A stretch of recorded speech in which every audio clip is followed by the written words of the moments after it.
Paolo does it again. He bails out the Orlando Magic from another poor second half, another poor fourth quarter. But hey, he got the win. And that's exactly why the Magic drafted him, for moments like this. We'll talk about the rest of it in the second segment. But let's celebrate Paolo Banchero a little bit today on Locked On Magic. You are Locked On Magic, your daily Orlando Magic podcast, part of the Locked On Podcast Network, your team every day.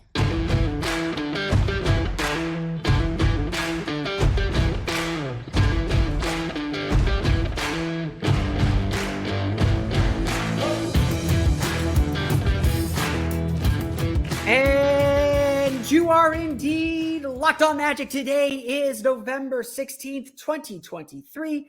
My name is Philip Rossman-Reich. I'm the expert and site editor over at OrlandoMagicDaily.com. Of course, follow me on Twitter at PhilipRR_OMD.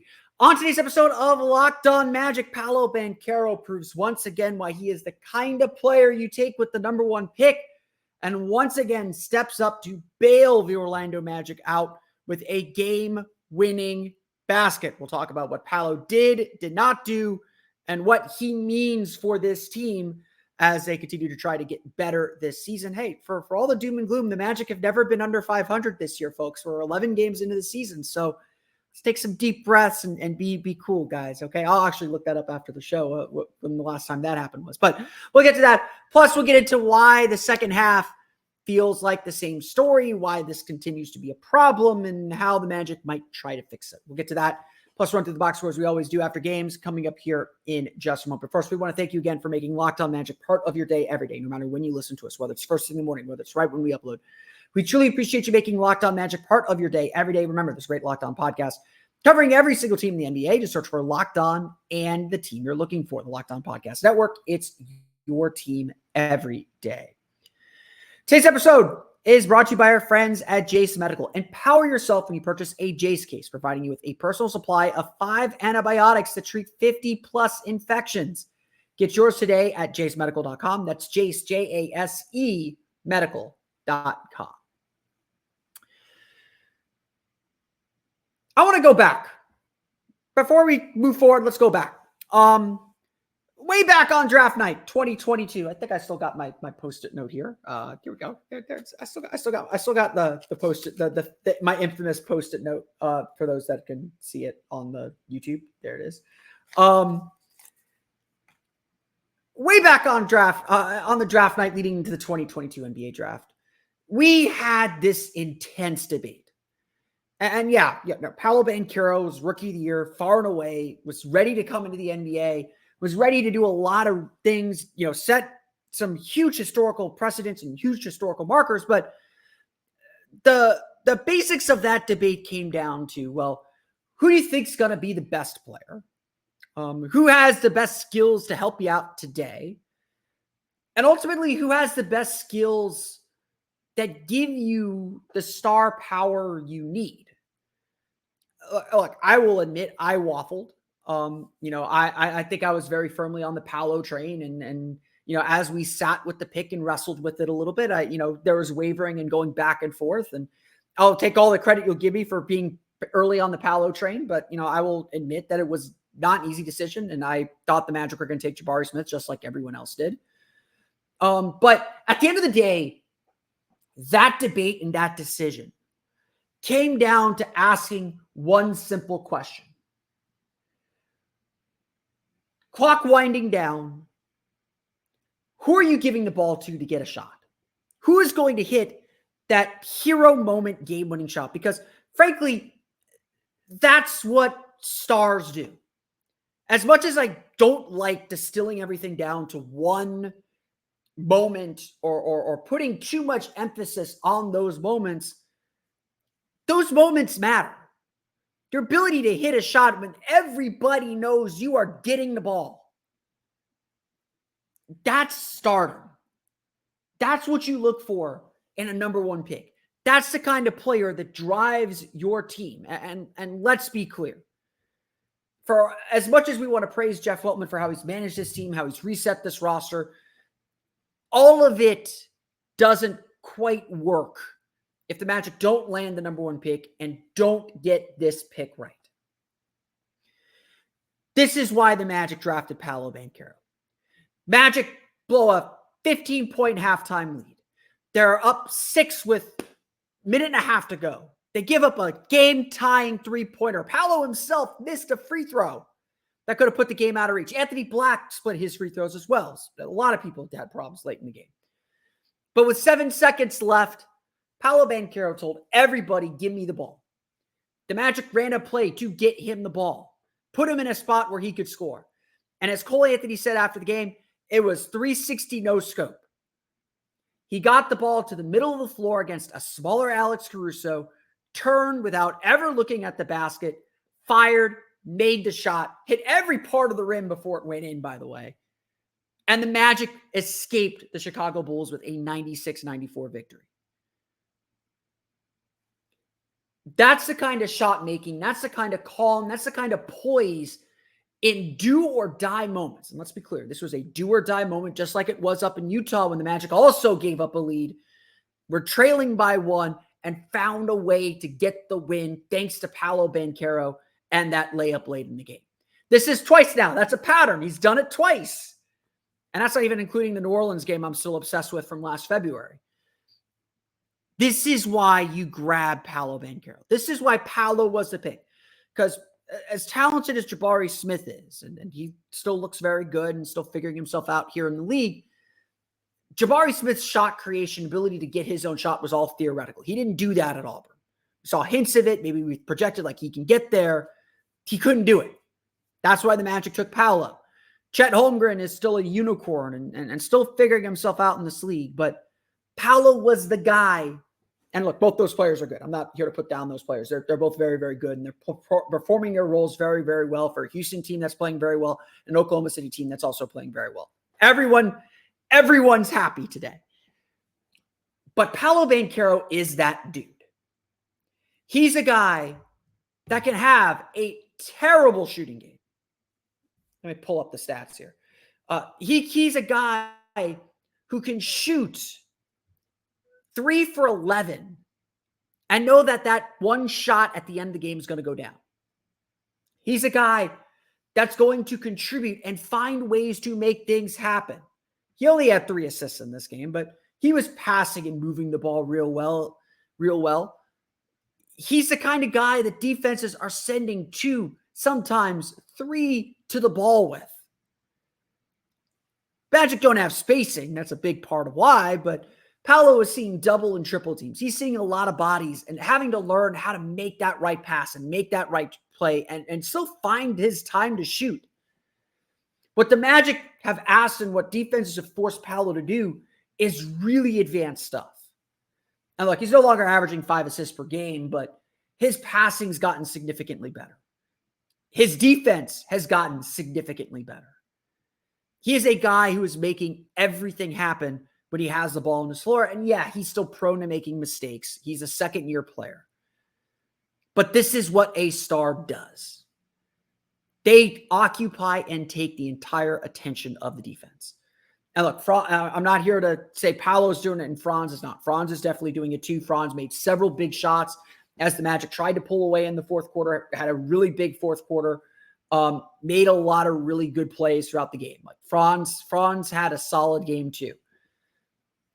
But Franz isn't the natural scorer and driver and attacker that Paolo is. He doesn't have, at least at this point, that kind of superstar confidence. That's Paolo Banchero. And we're going to dive into why the Magic collapsed once again in the second half here in just a moment. But here's something that Magic fans and the Magic themselves probably know now as much as anything. We have a guy we can give the ball to with the game on the line, and he's going to get a shot. He's going to get to his spots. He is going to get a good look that can help us win. That not help us win the game. That is going to win the game. We can put the game in his hands, and he's going to deliver. Quite frankly, when was the last time the Magic had a guy like that? Steve Francis for the first 10 games of the 2005 season? Tracy McGrady? This is why you draft Paolo Banchero. And he proved that once again as he built a second game-winning shot and saved the Magic from themselves and from himself. He's included in that. But saved the Magic from themselves to get a critical win over the Chicago Bulls.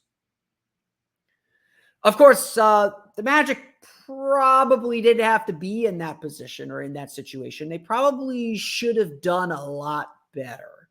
We'll talk about the Magic's continued second half struggles and why things just keep falling apart. We'll get to that coming up here in just a moment.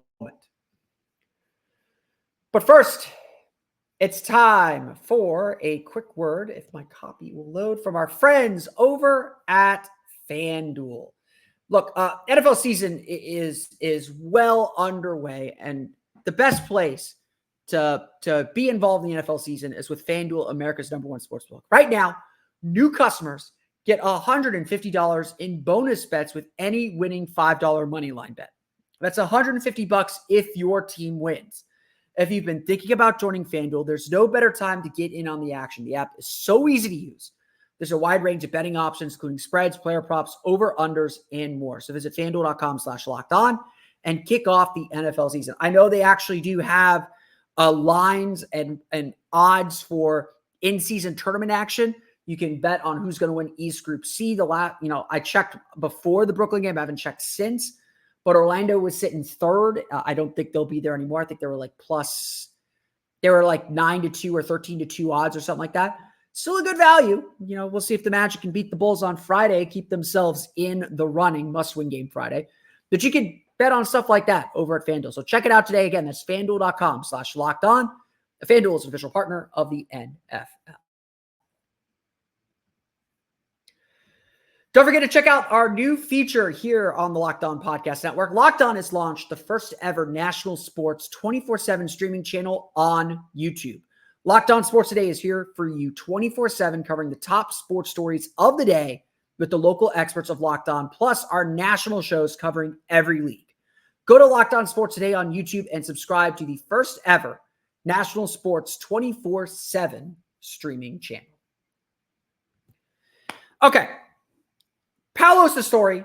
One play determined whether this game was a relief or a catastrophe. Like, plain and simple. I mean, that's the beauty of sports, right? The difference between a win and a loss is literally the bounce of a basketball and one little bounce. And again, that's why players like Paolo Banchero are really, really important. And I'll repeat this: in tournament situations, in playoff situations, your ability to make those clutch shots is absolutely huge. It turns a 2-2 series into a 3-1 series. Like, this stuff, it matters.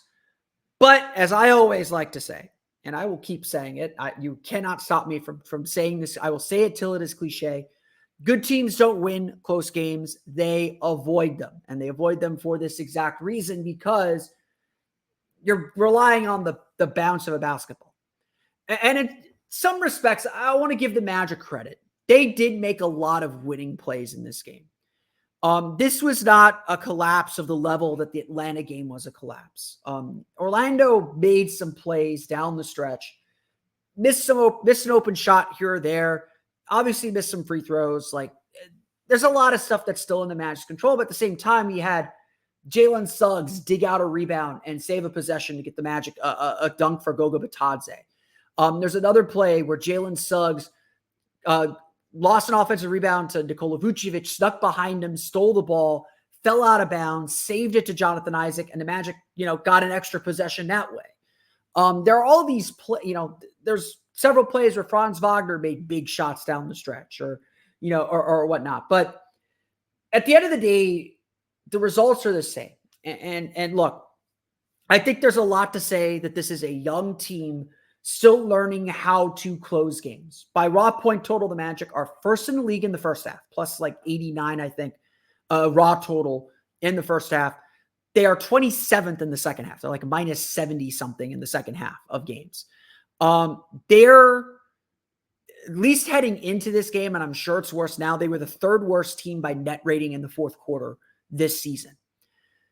We all kind of sat there thinking it too. Orlando had a 17-point lead at the half, and I think we were all, and I know I wrote this, as like, hey, the Magic got to come out here, maintain that lead for the first 6 minutes. They got to play sharp. And the bottom line is this. Something is happening where teams are adjusting to the Magic, and the Magic are getting tight. Honestly, I don't think the Magic are doing that much differently. I had someone suggest that the Magic's rotations are terrible in the second half, and I'm just like, no, they're the same as the first in a lot of ways. I think the Magic play Anthony Black less in the second half, and I'm fine with that. I think that they need to emphasize shooting and probably have Joe Ingles finish the games. They tend to like to finish right now with Wendell Carter out, with Jonathan Isaac as the center to close games. And defensively, that makes a lot of sense. I will point this out too. Of all the Magic's clutch situations this year, the Magic are now 3-3 in clutch situations, if I'm not mistaken. The Magic have trailed in only one, and that's Dallas when they gave up the 9-0 run. But the Magic have been playing with a lead almost every game this season. The only games where the Magic haven't been playing with a lead. The Magic have led in the second half of every game this season. It's including the Brooklyn game. The only game that the Magic didn't lead, like kind of heading into the critical moment of the game, was the Clippers loss and the Dallas loss. And remember, the Magic trailed by 3 with 5.5 minutes in that Dallas loss. Even Tuesday night in Brooklyn, the Magic were up 2 heading into the fourth quarter. Like they were not out of that game by any stretch of the imagination. So we're sitting here 11 games in the season. The Magic had a chance to win every game. That's not something we could have said last year. So I think that context is really important, because this team has made measurable growth. This team has gotten better. It's not just about their defense. This team has gotten better. However, close is only good in horseshoes and hand grenades. This team has to win games. We are judging this team on their results. We expect them to reach the playoffs. We expect them to be competitive in the in-season tournament. And obviously, they've had one game where they failed at that, but we are expecting them to get to a point where whether they win or loss matter. There's no moral victories here. And so why are the Magic struggling in these moments? I think a lot of it has to do with experience. Personnel matters. I'm not going to sit here and say it doesn't. Orlando needs to get more shooting on the floor. Joe Ingles needs to be on the floor late in games. Why did the Magic have this? Why did Paolo Banchero have this space to score that final basket? Well, the Magic had Joe Ingles inbound the ball. It was a little kind of rip screen for Banchero to get to the corner. He runs off a screen from Mo Wagner, gets to the mid post on the left side of the court. Ingles just steps into the wing. And so Banchero's got Alex Caruso on him.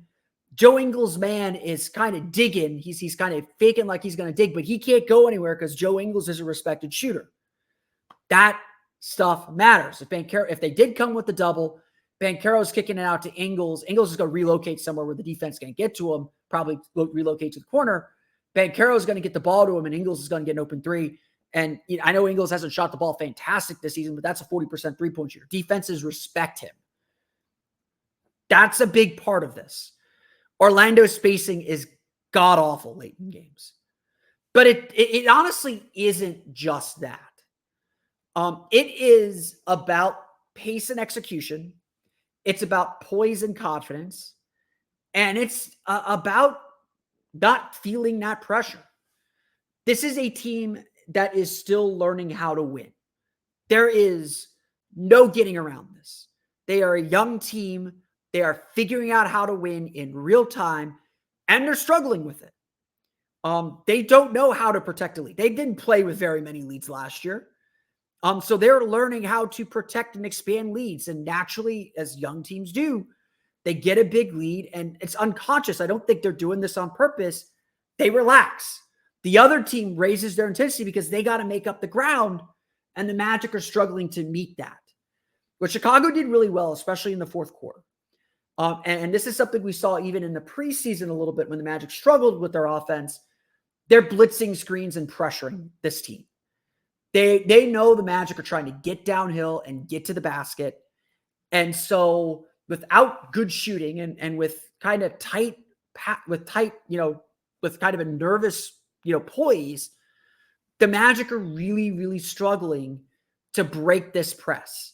There's a few possessions where Franz Wagner ran a pick and roll with, I think it was Mo Wagner. It was either Mo Wagner or Goga Bitadze. And Nikola Vucevic just stepped up and trapped him. And Franz, instead of attacking, or Goga or the center, instead of slipping so Franz could get him a pass quickly, Franz is going backwards. That's a defeat. And it's not necessarily that the Magic got to get a bad shot or the Magic can't reset and go again. It's that time goes off the clock, and now the Magic lose the chance to outlet and get cycling through the offense again. This was my big criticism when the Magic lost the Hawks, which is a game that they did have the lead in late, and they lost. What happened in that game, in my opinion, was Orlando was taking too long to get into their offense. They're initiating their offensive sets with like 10 seconds left on the shot clock. And if teams are blitzing and slowing you down, there's no chance to work the ball around the horn and get a good shot. If you don't get past that screen, if you don't get downhill into the paint, you're not setting anything else up. That continually happened again against Chicago, where Chicago was able to blitz Orlando. At least they were able to blitz them and kind of reset a little bit, but Orlando had to reset and eventually had to settle for bad shots. To me, the big thing is Orlando has to be more decisive and move quicker. They have to protect the ball. They're turning the ball over way too much. Just looking at turnovers here. Let me pull my box score back up again. Just looking at turnovers in the third quarter, Orlando had 6 turnovers for 8 points. That's why Chicago came back. You're giving away possessions. Orlando shot 8 for 21 in the third quarter. 5 of those were threes. And then they ended up with 4 turnovers in the fourth quarter. So that for the second half alone, they had 10 turnovers. That's just giving possessions away. And again, it's you're going to turn the ball over a little bit. And it's not like Orlando was terrible for the game. 15 turnovers is high, but not absurd. They had 16, 17 on Tuesday. Magic probably need to be under 15. If they're at 12 turnovers, they're probably doing okay. But they had a lot of turnovers at critical moments. Jaylen Suggs had a turnover where he just simply, lost the ball dribbling, and Alex Caruso got down court. Suggs made a great effort to block the shot, but was called for a foul. Another turnover where him and Goga Bitadze or him and Mo Wagner had a miscommunication. I think it was actually Franz and someone had a miscommunication where it was trying to do a bounce pass and the guy didn't cut. No. It's about spacing. I'm not going to, like I said yesterday, that is the root of every problem that the Magic have is they don't have enough shooting, and everybody knows it. And it's about poise. And unfortunately, Mosley could probably do some things to calm them down, to say, hey, drumbeat, don't worry about the shot clock. Just run the offense. Don't try and waste time. Play to a target score. Don't play to the clock. If you're playing to the clock, you're losing, in my opinion.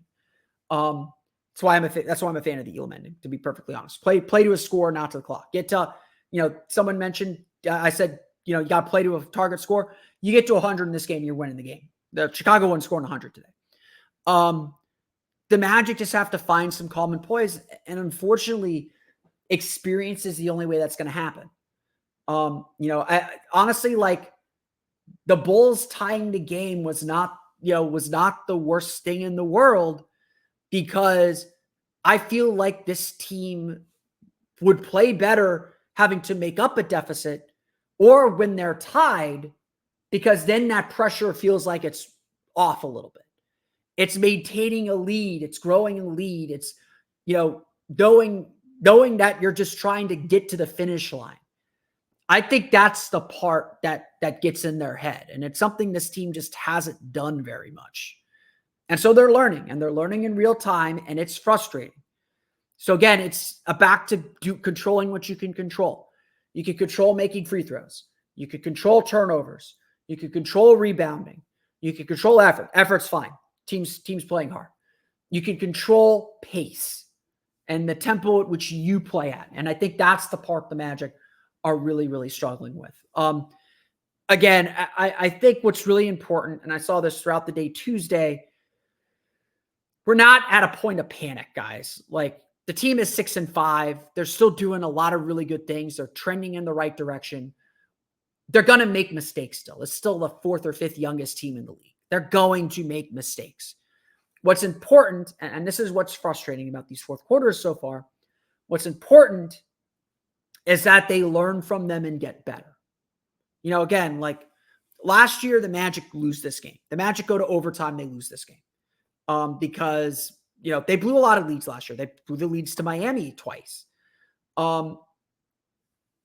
This is a team that does have a little bit more maturity and a little bit more poise, but there's still another level that they have to get to. And again, we're just waiting for them to get there. And that's been the struggle.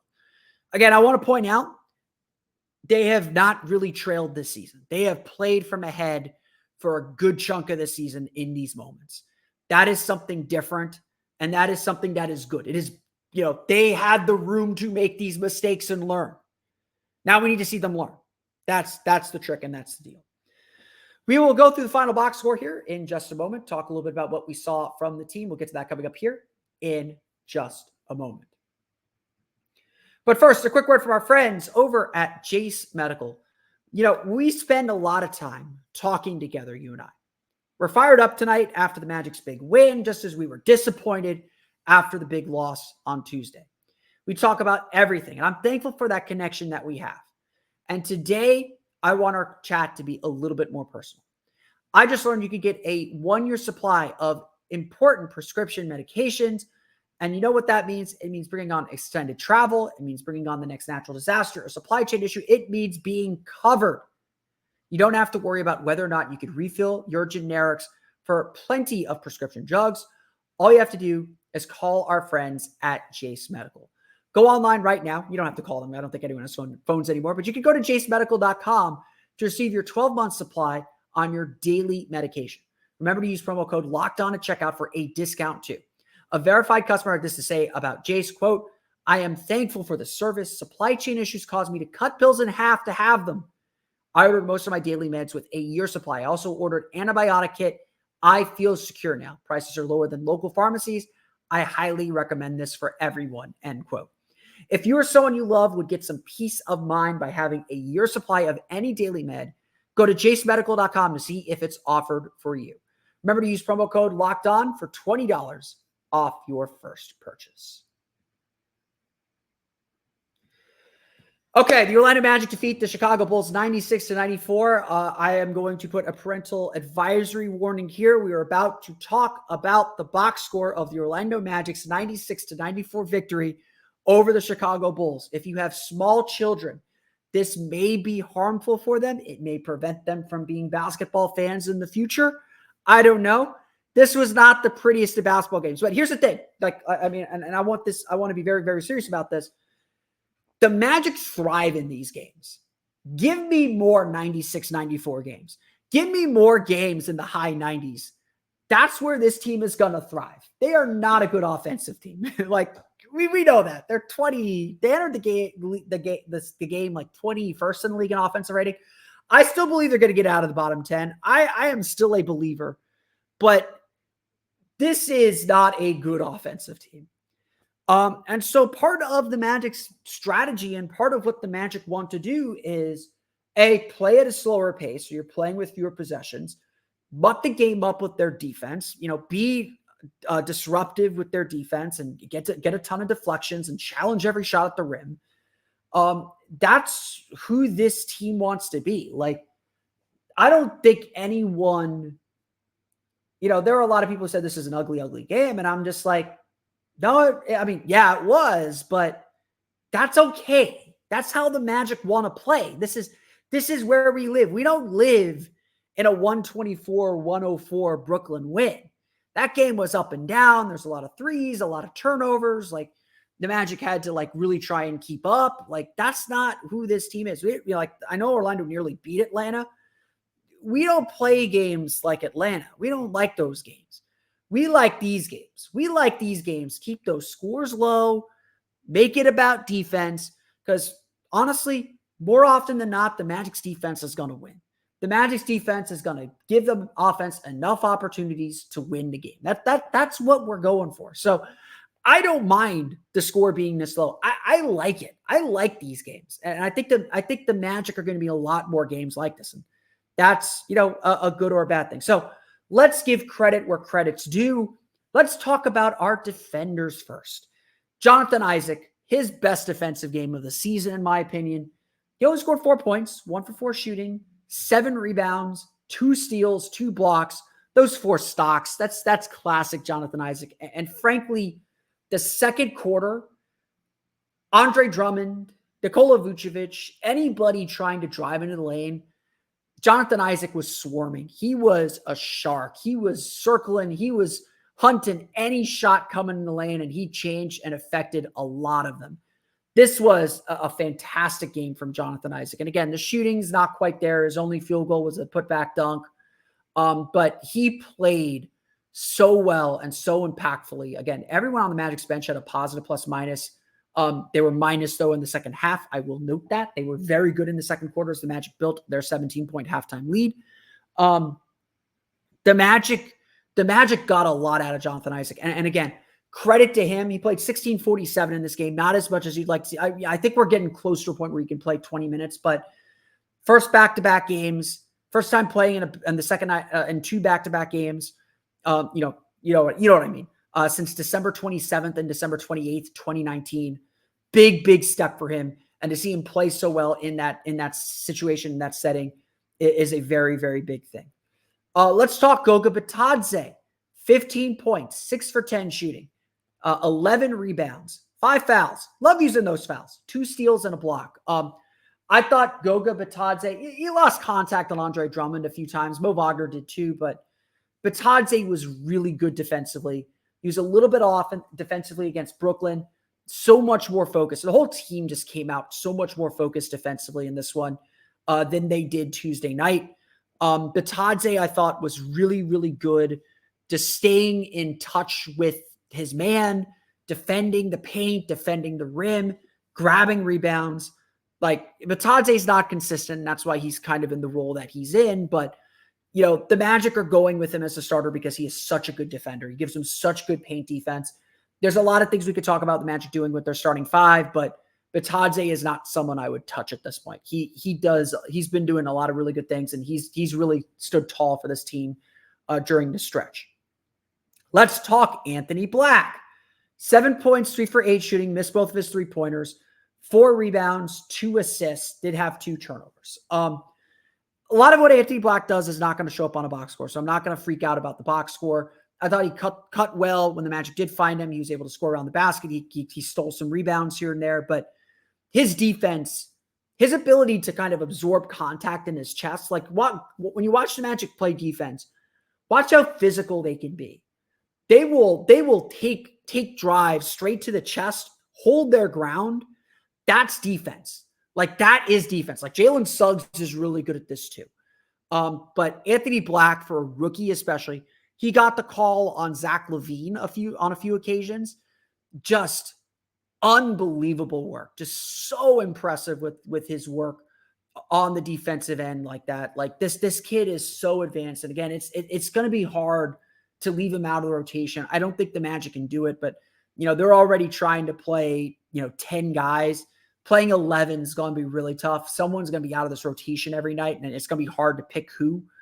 But Black just continues to really impress with his maturity and his poise as a defender. Let's talk Jaylen Suggs.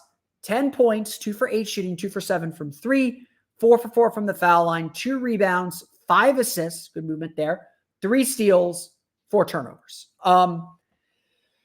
Jaylen Suggs continues to look really good defensively. Again, did a great job on Zach LaVine. Zach LaVine had 19 points, 6 for 16 shooting, 4 for 7 from 3, made a couple threes at the end of the game, was really struggling heading into the fourth quarter. Magic did a great job on him, and then he caught fire, as Zach LaVine tends to do against the Magic, and scored just enough to put the Bulls back in the game, like he always does against the Magic. But I really thought Jaylen Suggs played well defensively. He's just a ball hawk. He's just jumping in for steals, getting deflections, puts his body on the line, made so many plays that just saved possessions for this team. and kept them alive. By the same token, those 4 turnovers really do stand out, especially with the poor shooting. And again, this is just kind of what you get with Jaylen Suggs. Right now, the Magic are balancing Jaylen Suggs' inefficiencies on offense with his energy and his effort defensively. And right now, the effort he gives defensively, like that sets the tone for everything the Magic do. They're not going to go away from it, and they're going to give him those opportunities. I would agree with that at this point, but he made several key mistakes down the stretch.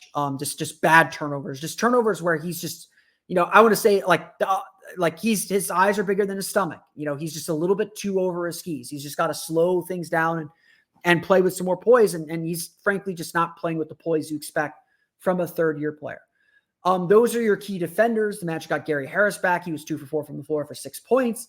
Franz Wagner, a solid game, 13 points, 5 for 6 shooting, missed all 4 of his 3-pointers, 2 rebounds, 3 assists. He really got going early in the fourth quarter. He had, let me pull that up. He had 6 points on 2 for 6 shooting in the fourth quarter. But had some really good moments. His shooting efficiency is starting to get a little concerning, but he is willing to shoot. And I got to give him credit for that. And I got to say that's a good thing at the end of the day. Just got to take better shots. Some of his floaters and some of his layups, teams are crowding him a little bit more. They've kind of learned some of his footwork tricks. He had a bunch of really good finishes in the second quarter, but just couldn't quite get all the way to the basket. He hasn't quite figured out how to get to the foul line with regularity quite yet. So a lot of things for him to develop and grow on, but he's being more assertive, and I like that. Finally, let's talk our sponsor TBD player of the game, Mr. Paolo Banchero. You see the numbers there. The numbers don't lie, especially the ones that I'm choosing to show you. 17 points, 9 rebounds for Paolo Banchero, 7 for 10 from the foul line, 3 assists, 1 steal, more importantly, 1 turnover. However, 4 for 12 shooting, 2 for 4 from beyond the arc. I will note this. Paolo is the best 3-point shooter on this team right now.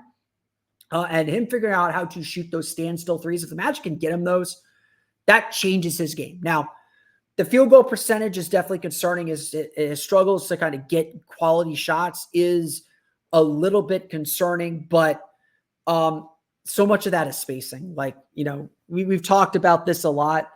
So much of this season is about figuring out what Franz and Paolo need. Both of them are really struggling with the spacing. Like, they need shooters on the floor. Having Gary Harris out there just gives them a nominal shooter and just gives them a little bit more space. They don't need much more space. They just need a little bit of space. The Magic need shooting.